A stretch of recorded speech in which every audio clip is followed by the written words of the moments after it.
대한민국 청소년의 회 뉴스 한승우 사무국 인턴 기자, 위협이란 무엇인가? 개인 혹은 집단마다 대상은 다르겠지만 대개 자신의 정당한 권리를 침해받거나 신체에 해악이 가해지거나 그러한 우려가 있는 경우들을 생각할 것이다. 누구에게나 자신이 지켜야 할 무언가가 있듯이 국가도 경제, 정치, 사회, 문화, 군사, 기술 등등 국민의 생활과 국가의 유지를 위한 전반적인 요소들을 위협으로부터 지켜내야 할 의무가 있다. 이것을 우리는 통상적으로 안보라고 부르고 이것을 위협하는 것을 통상적으로 적이라고 부른다.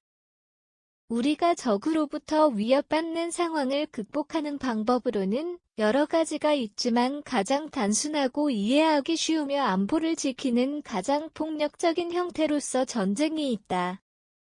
인류의 역사는 이익과 그로 인한 전쟁의 역사라고 해도 무방할 정도로 끊임없이 전쟁을 해왔고 힘에 의한 정의 실현이라는 가장 원초적인 형태로 지금까지도 이루어지고 있다. 전쟁의 양상은 시대에 따라서 변화해왔다. 많은 인력을 중심으로 전쟁을 하던 1세대 전쟁 19세기 이후부터 폭탄과 같은 살상무기를 바탕으로 화력전을 펼쳤던 2세대 전쟁 컴퓨터의 발달로 열린 정보화 시대에 맞추어 네트워크전을 하는 3세대 전쟁처럼 기술의 발달에 따라 전쟁의 양상은 더욱 복잡하고 고도화되었다. 그러나 지금 전쟁의 양상은 과거와는 전혀 다른 변화를 맞이하였다. 비대칭 무기의 위협과 국가 간, 과학기술 문화의 불균형 이념 영토 갈등 등 우리가 가지고 있던 문제점은 그대로 남겨둔 채 국제적인 평화와 세계화가 이루어졌고 많은 세계인들이 서로 소통이 가능한 시대가 되었다. 이에 따라 과거처럼 대규모 정규전을 치를 수 없는 국제적 환경이 조성되면서 기존에 보유하던 비대칭 무기뿐만 아니라 정치, 문화, 경제 등 여러 비군사적 요소까지 동원해서 상대 국가의 정치적 의지를 위협하는 새로운 형태의 전쟁 양상이 나타나게 된다.